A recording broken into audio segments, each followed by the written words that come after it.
I, Wow, I quite can't. the setup. Oh, this is just where I always hang out, you know.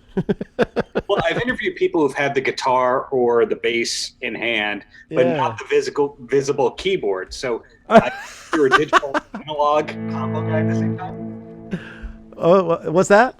You're a digital analog combo kind of guy. I'm a digital analog combo guy. Yeah, I mean, having gotten some chops together over the pandemic with live streaming and such, signal path and video and all that have become necessities to dial in. For sure. Well, it is a pleasure to connect. Yeah, man. So many things I want to ask you about, but let's get the housekeeping out of the way. Yes, dear. The new album, Electric Truth, Yeah. April 1st release date. Yes.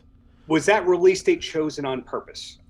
Yes and no. It did make sense though. Once the subject matter Electric Truth just kind of has to do with all the misinformation, the disinformation that we've been dealing with now, well forever. But yeah, just on a very high level these days. So yeah, I suppose there's a little bit of that, and we're all, I'm not pointing a finger. Oh, look at that fool! I'm pointing the finger at myself as well.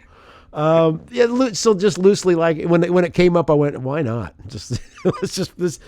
But it made the most sense with how we had to set up with enough time for promotion and all these things. So yeah, a little bit of tongue in cheek there for sure.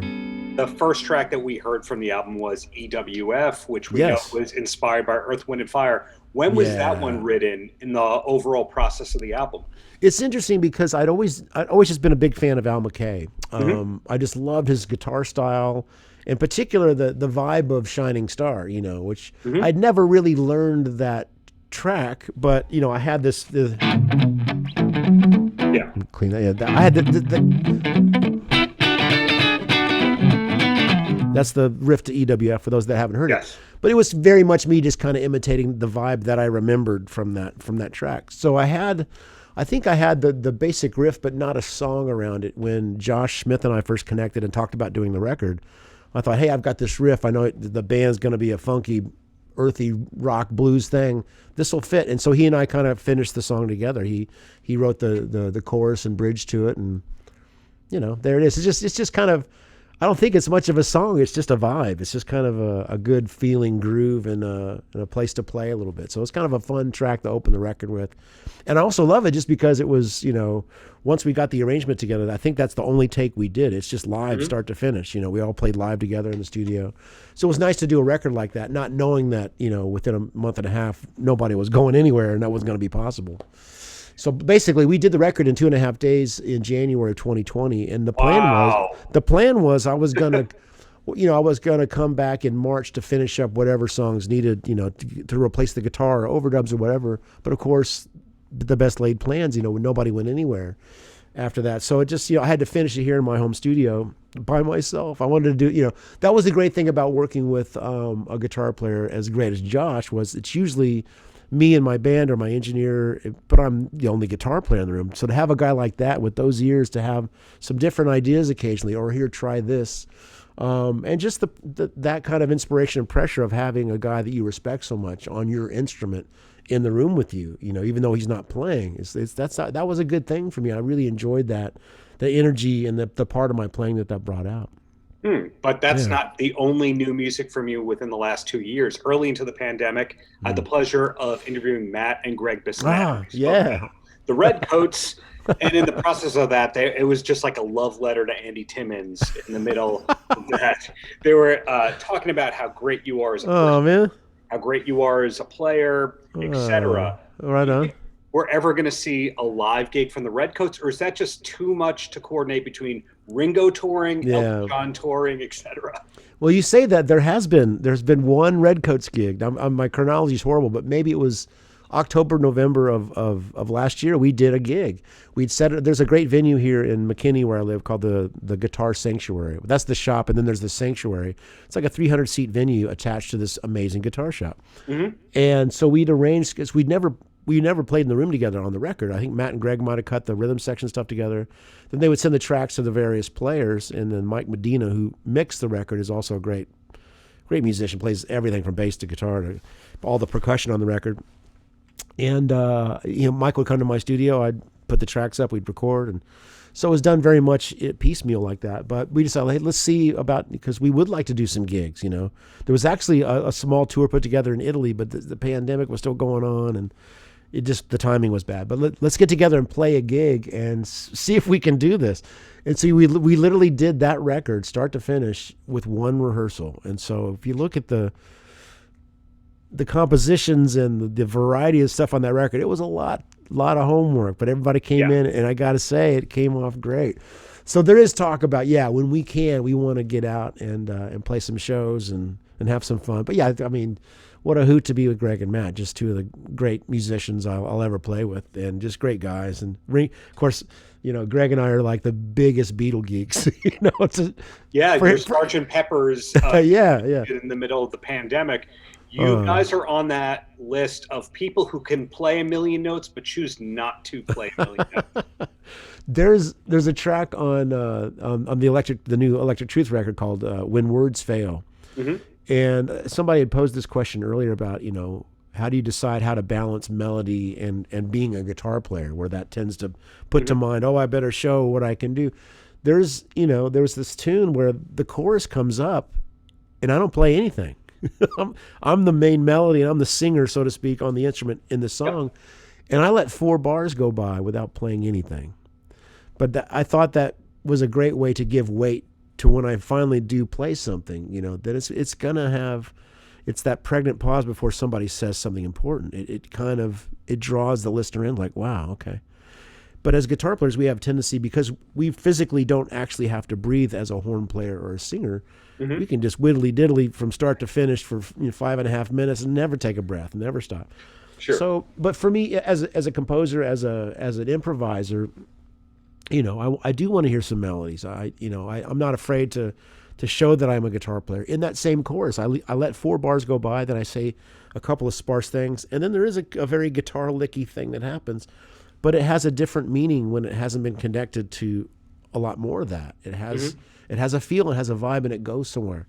So I guess, you know, the more you mature as a writer, as an improviser, as a musician, you know, you tend to fine tune these things, and I can always recognize throughout my career that I was usually trying to play what was appropriate in the moment, and that's very much being empathetic with the musicians I'm playing with, respecting the music.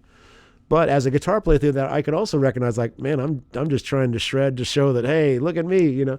So there's a bit of that, and I think the guitar community out there enjoys that on a certain level, and it's fun. It's a cool sound, and I wish I had a bit more of that within my grasp at any moment. And so I think you do. I think the best way to call you or classify you would be you're an Iridium artist, in that. Iridium, which I'm referring to, the New York City Times Square, where sometimes you're playing theaters, sometimes you're playing a club gig, sometimes you're playing jazz, sometimes you're playing covers, sometimes it's fusion. You are a utility player, and you can always meet the needs of the project. So sometimes that means too many notes. Exactly, too many. That's a Steve Morse composition. T-U-M-E-N-I, too many notes. But again, at the right time, I have this song called Groove or Die that's just a kind of ridiculously fast heavy metal shuffle romp, you know, Yngwie sounding thing, and it's a blast to play. I love playing that. I wouldn't want to do it all night, because I would get bored, and I get the feeling the listener would get a little beat down. But what you're saying is, you know, I everything you mentioned, I love doing every one of those things equally. Whatever the situation, it's just an opportunity for me to participate in making some music, and hopefully it's appealing to the listeners, but as well as to me. You know, I think any artist, you know, should really try to please themselves and be honest to what that is, what they're aspiring to be as a writer or a player. Sure. That's so important to, you know, and people feel that if you're busy trying to be something that you're not. And I still struggle with this. You know, I want to be, gosh, I love this player, I want to play more like that, or I want to be able to do this. And I might try things in the moment, and just that wasn't me, and and I totally missed it, you know. So the more that you can honor what you really do the best, and just be the best you know, This is my own self-help tape, by the way. I'm speaking to myself here. Just be the best. Album. You can do it. But there's a lot to that. If every artist is being honest, I think every one of us struggle with that. Just feeling like we're good enough. But imposter syndrome. I get it. Yeah, there's a little bit of that. I think it's just. But I noticed that at a certain point in my career when I hadn't been really a dedicated practicer, when I recognized it and made the decision to get back into that pattern, I really felt my spirit over time after struggling with, God, I really don't sound very good right now. I got to really, but the more that I was consistent with it, I noticed not only you start to notice your playing and your abilities getting better, like anything, like going to the gym, man, that first day it's hard, but after 6 months, all right, yeah, I'm feeling better. It's the same thing with the pursuit of artistry on your instrument. It really does take a regular honoring of whatever gift you've got, whatever path that you've chosen, hopefully for good reason. When I got back into that kind of regular, not regimented, but just if I could just do this first thing every day, my spirit was better. I started to recognize that I just felt better as a human being. It's just my happiness was elevated. And that's just so much of I think, in a lot of artists that spend their life doing something, so much of your self-worth can be related to that ability. And when you have a bad day in your art form, it's like, oh man, it can be a little dark. So just by giving it that effort, I call it honoring that gift. It can just make such a huge difference and lead to at least a little happier life, Well, totally different direction here. Yeah, Something man. I was genuinely curious about. When I was in Japan one time in like 06, 07, I remember looking at a chart and seeing an Andy Timmons album was in the top 10. What? And what chart was that? it was like a sales chart for either Tower Records Wow, okay. or HMV Japan. It might have been when Resolution came out, because that would have been 2006. Wow. And it could have been just strong first week sales, and that was that. Right. It could have been that your guitar endorsement company gave 4,000 copies out to people who attended a clinic. I was just trying to figure out where that mainstream success out of nowhere came from with Japan. Was it the fact that Danger Danger toured Japan, and you also worked with Vi, and it was by association? Well, I think all those things. I mean, certainly anything that I would have done that would have garnered some kind of fan base, if they're true fans, they might follow you, to other projects that you do. And the Japanese fan base is certainly a very loyal fan base. Mm-hmm. So obviously my first step on a Japanese stage was 1990 on the first international Danger Danger tour. I think we went there in January of 1990, if my chronology is correct. But we done really well there, and did a couple different tours. And so when I would go back, I started going back with Simon Phillips and with Olivia, but then also doing clinic tours for Ibanez and for Mesa Boogie. So I've been to Japan over 20 times now, in all kinds of different situations. But there is always a fan base, and I guess I'm very fortunate that I got my foot in the door at a certain time, and I've got some fans that dig what I do. And yeah, certainly when I started working with Steve Vai for his Favored Nations label. And that would have been the peak of that would have been the Resolution record in 2006. We were on the cover of Young Guitar magazine, which is Young Guitar, Burn, all yes, those great Shinko publications. The Shinkos, absolutely. So yeah. you know your Japanese stuff. They're the most beautiful publications. I just can't read it. I can look at all the pictures. I never did learn to read Japanese, but Steve and I were on the cover. I haven't been on the cover of many guitar magazines, so that was an honor for me. And so that may have been the helpful factor there. That Steve Vai's nod of approval and support, and then Ibanez and Mesa input, because I was doing some clinic tours around that time, and my band went over to play. So maybe that's what led to a little bit of chartage. That's nice to hear. Well, I've got two more topics for you if you got time. Absolutely, let's do it. Okay, the first one is we've talked about Steve Vai, we've talked about the Bissonets. Yeah. I happen to be writing a book about David Lee Roth, but we can skip this topic if need be. And I found that most of the great players that I've spoken with had an audition at some point in time with Roth because of the Bissonets or Brett Tuggle referring them. Did you have an audition at any time for Roth? Okay, that's a great question, and it's not out of the realm of absurdity because the first time I met Steve Vai was in 1988, And so he was in Ross Band at the time, and I just recorded my first instrumental track called "It's Getting Better," which, even though it was recorded in '88, it came out on my first solo record called "Ear Ecstasy" in 1994. But it was the first instrumental I'd ever done in this particular recording studio called January Sound in Carrollton, Texas. Well, Steve Vai was coming through Dallas on tour, and he needed to rent out a recording studio to edit the song "Damn Good Times" Great song. Of course, make it shorter for radio. So he had rented out one of the small editing suites at January Sound where I'd recorded this track. And the engineer at the studio goes, "Hey, Steve Vai, on the download, he's going to be here this night. Come down and meet him." I was like, "Are you kidding? This guy's a rock god, right?" So he finished doing the work that he needed to do, and they had this whole thing planned where they were going to show him Studio A, the big room, where I'd recorded this song. So they had my song queued up on the multi-track tape, and here, Steve, sit down. We're going to play. Listen to our studio, and he plays the tune, and it's a guitar heavy Jeff Becky kind of. And he's like, he's listening to the track. He's looking at me going, "This is you?" Yeah, kind of. I'm getting a nod of approval from at the moment who's like the biggest guitar star, right? And he did say to me after the track played, as he's leaving the studio, he was very impressed and very kind to me. And he truly was like a guy that I had met that just had an aura about him. There's such a magnetism and a spirituality. There was like a very much a halo around his being. He says, "Man, I know who I'll recommend if I ever leave David Lee Ross Band," right?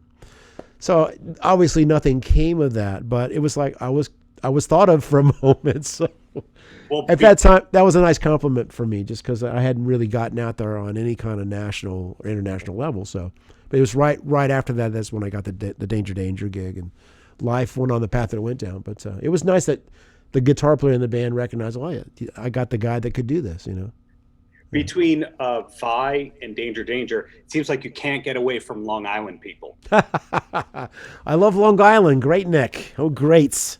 Yeah, no, Long Island is a hotbed of rock and roll for whatever reason. Carl Place in particular, Yeah, him and Satriani both. And the last thing I'm curious about, and this is not me stalking, this is on Wikipedia, so This is a fact. Then it must be true. It must be true. I'm afraid to know what this is. Well, you said earlier McKinney, Texas, yes, where you live. So you volunteered that information. That's true.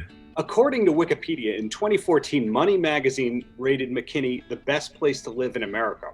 Wow. Well, you predate that. What brought you to McKinney, Texas, and why should we be going there or not going so your land value stays good?